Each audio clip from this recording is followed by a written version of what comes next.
You're very familiar with Yes, Brooklyn intimately. Bowl. Like, I'm on a first name basis with the bouncer. He doesn't check my ID. When I got in, I was immediately amazed. I'd never seen That's right. anything like this. Nope, there's nothing like it.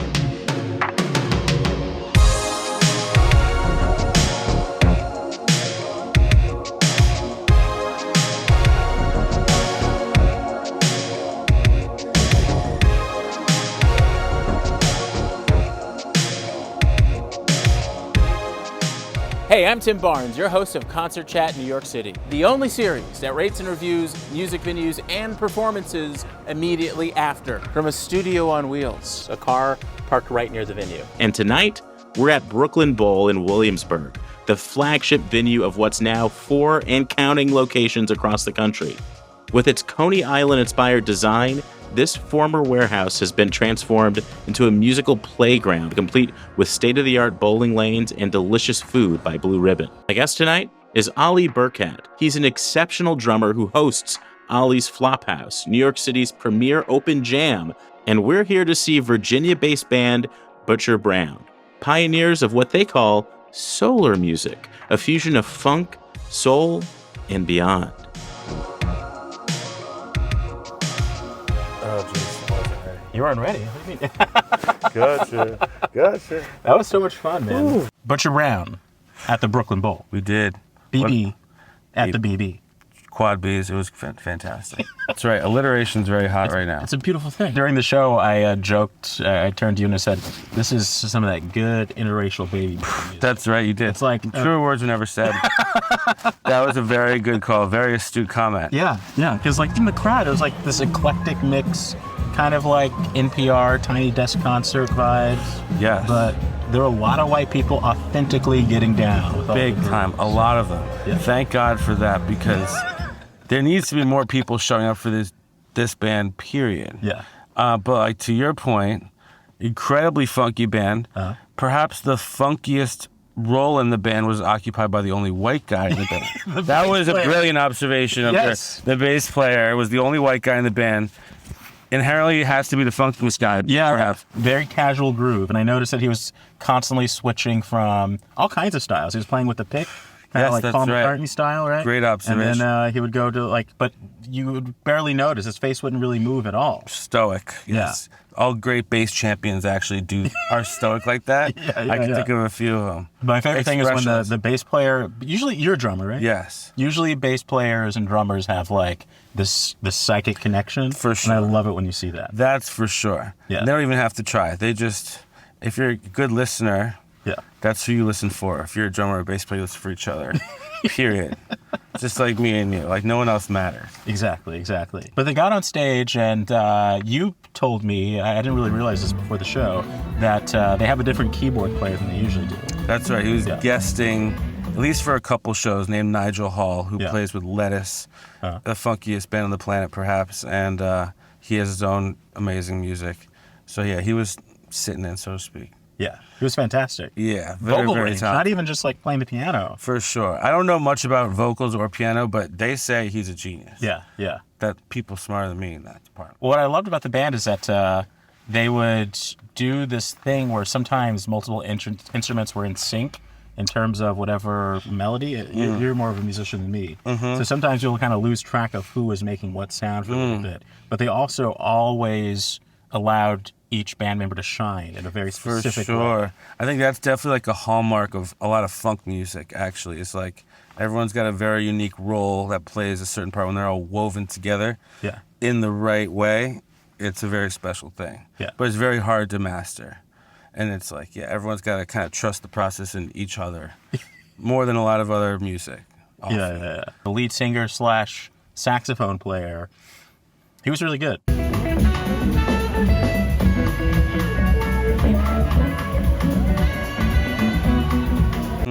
Yeah. Very good. I don't know much about him, but if he's in Butcher Brown, he's the man. The flautist was very nice, too. I don't know if surprise flautist.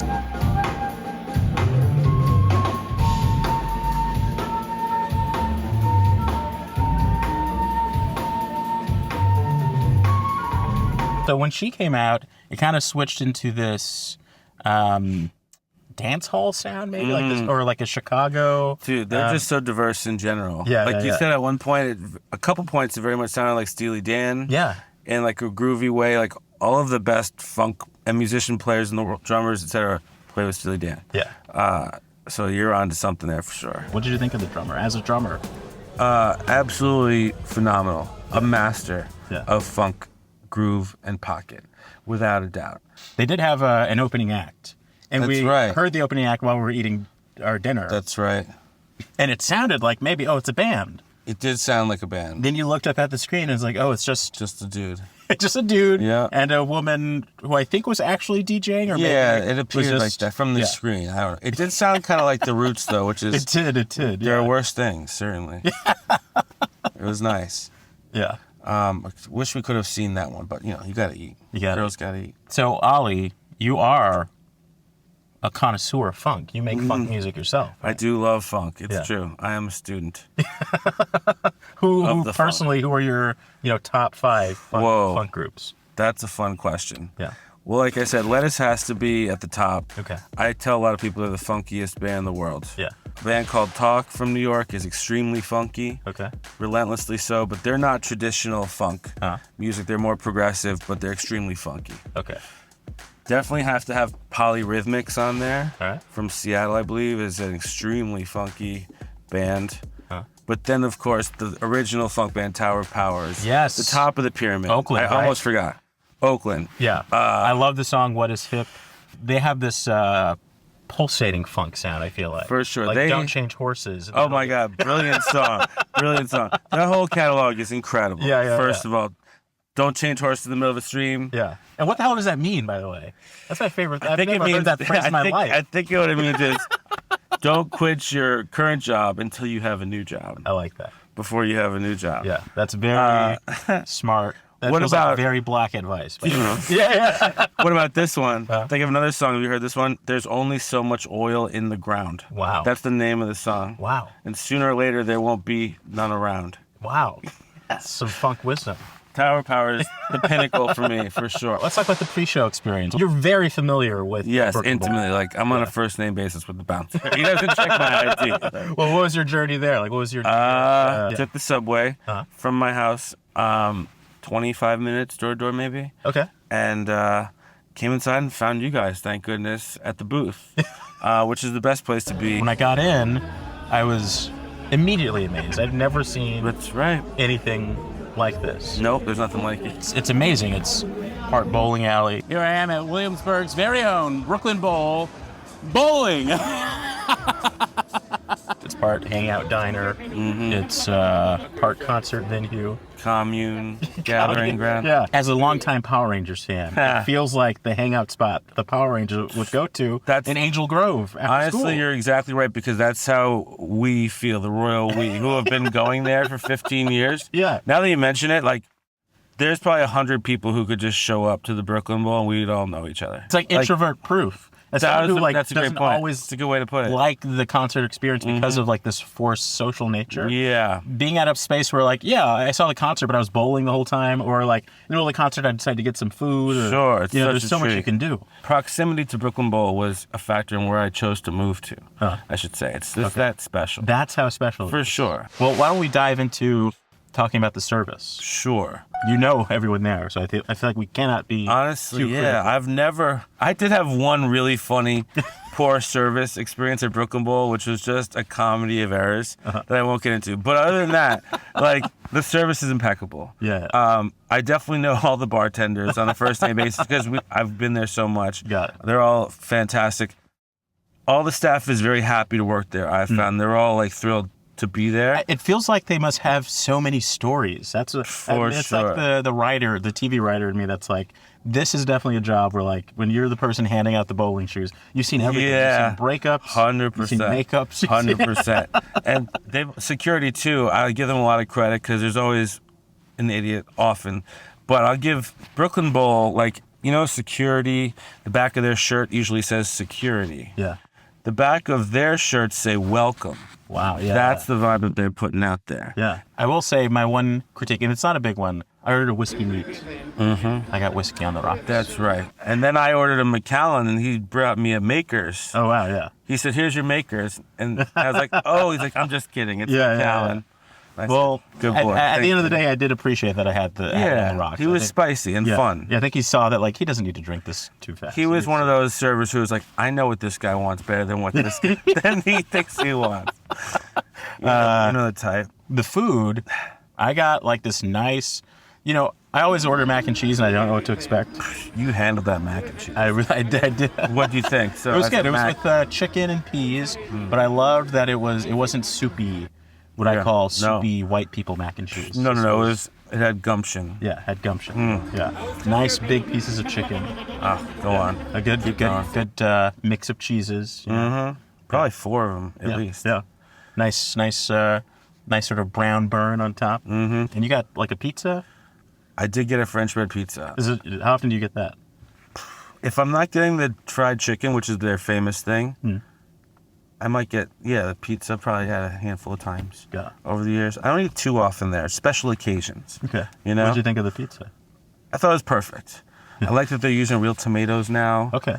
It was great. Wait. You're saying they use real tomatoes? So that's something I don't... What is that? What is a fake tomato? So typically I'm not like a tomato guy, especially on my pizza. Yeah. Pizza would often have tomato sauce, typically, right? Yeah. So I think perhaps in the past where they might have used tomato sauce, now they're using sliced tomatoes. Got it. So that's something. It's a new nuance. I like the way you... And like to me personally, I had to like pretend I was enjoying the tomatoes on my pizza. Okay. But turned out they were great. Nice. Yeah. Nice. It's tomato divas. I'm a tomato diva. And is this the type of place where, like, if you order something in the diner section, you can take it to the concert? Well, no. Okay. But caveat: if you're on the bowling lanes and you have a lane itself, you have a server, so you can get food there. Okay.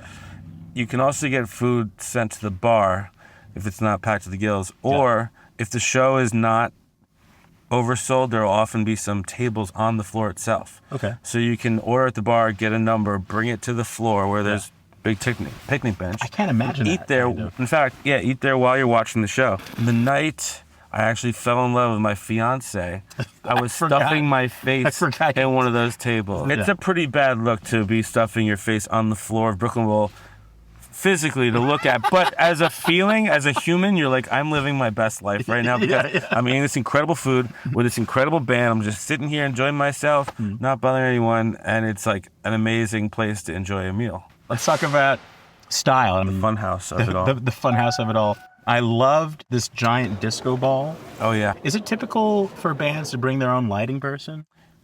I would say it's fairly uncommon. It depends on the size of the act. Once you get to a certain size, yes. Yeah. Nationally touring bands, yes. Specialty one-off shows, yes. Bands of not quite large enough that it's like expensive. Yeah. The answer is no. Brooklyn Bowl has a great lighting rig and a great lighting designer named Victor, who's very, very talented. Beautiful. I'm not surprised you noticed that because, it's very special. Yeah.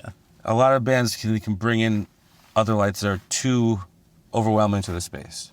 It was absolutely like the way he was matching these musical choices right, that they were that's making. a good point. Like it's a little like this bright flash for a moment, then go back. I was like, this person must understand music in order to, if there was, I'm assuming there was a rehearsal, but there's the level of the things. Yeah.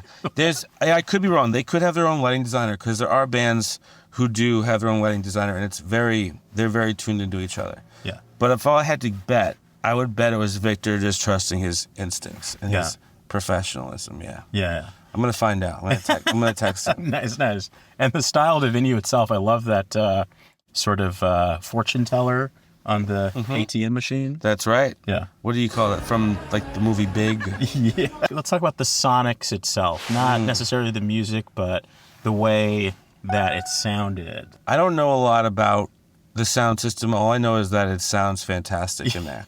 And the band sounds amazing. Yeah. I do remember when Brooklyn Bowl got a new PA system a handful of years ago, and it's a big improvement. It just sounds great everywhere in the room.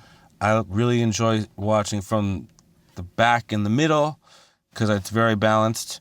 But up on the side where we were, it also sounds amazing. Yeah. And the closer you walk up the better it sounds. Just because you're off to the side doesn't affect the quality of the sound. Yeah. If you're directly in front of the stage, there's speakers pointing at you, right above you. It sounds amazing in the whole room. Yeah. Sound absolutely professional. Yeah, and like the sound guys who dial in the mix, like just like Victor, they know exactly what they're doing, how to make this band sound amazing.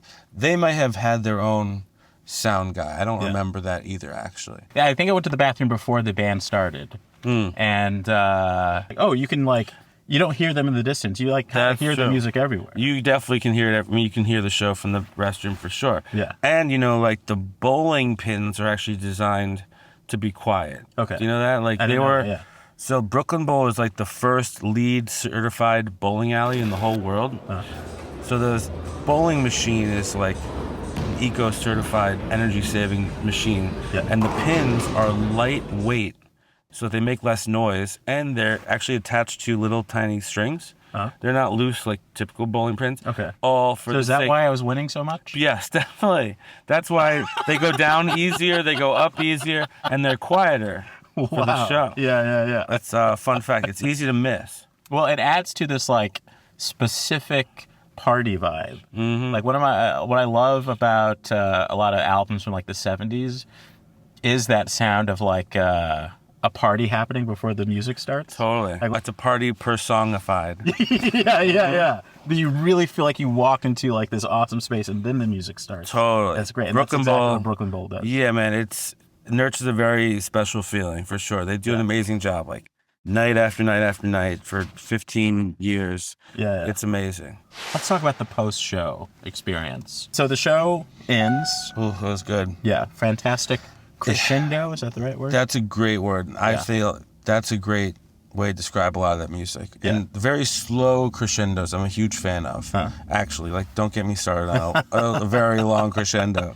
I mean that. I've like gone off sometimes I like to go have a drink and catch up with my friends. Sometimes there's another show to catch, which I'm no stranger to. Yeah. But often I just want to go home. It just depends on the night. I think tonight's probably going to be one of those nights where I just got what I needed from the music. Yeah. Unless there's more music to be gotten. Unless that is the case. Right. It feels like Brooklyn Bowl in general is a space where no one's rushing to get out necessarily. No. It's really fun to linger there. You're totally right. Everyone who's there is there for a good reason. That, we came here to have a good time. Yeah. There was no stampede. No. It was just very much like, the show's over, but there's still some sort of party going on. And, I imagine they're just going to turn the room over and have a whole nother party there. Yeah. At 11:30 or something. So try to appreciate what it takes to make the whole thing go every single day, again and again and again, and all the moving parts. And they're just like, okay, now we're going to rinse and repeat and do it all again, immediately. It's a lot.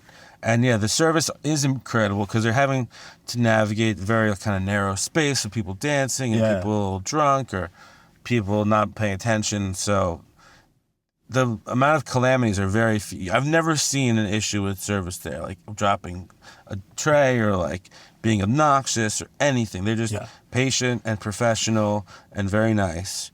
And everyone's happy to be there. Ollie, you have a show that you do regularly, right? I do host a monthly open jam. It's free. Nice. Anyone can show up and just play music with each other. Nice. It's very improv. Do you have to be on stage? Can you just hook up your guitar from the audience? You could stand off the stage, actually. People do that. Nice. Just off in the periphery. Great hang and a lot of great musicians making surprisingly amazing music for being completely spontaneous. Got it. It's pretty miraculous. That sounds awesome. I gotta go. It's really great. Yeah. We'd love to have you. Make a lot of noise. I'll bring a tambourine. It's a wrap on this episode of Concert Chat, a ticket holder tell-all from VEMORii, the only platform devoted to gig tripping and concert culture made for fans who go the distance. If you love traveling for concerts as much as we do, then subscribe and follow the VEMORii YouTube channel so you never miss a Concert Chat episode. Planning your next gig trip? Go to VEMORii.live. That's VEMORii.live for music venue reviews, hotel recommendations, and insider tips. Concert Chat is created and edited by Kyle Lamont, and this episode was produced by Alex Halke. Our driver and PA is Julie Namack, with a big shout out to Mark Tuckashan for his exquisite art direction and unwavering support. Special thanks to Charlie Ryan and Ollie Burkett. Well, this has been so much fun. What a treat. Yeah. Let's see some more music together. Yeah. I'm Tim Barnes, your host. Thanks for pushing play, and I'll see you out there.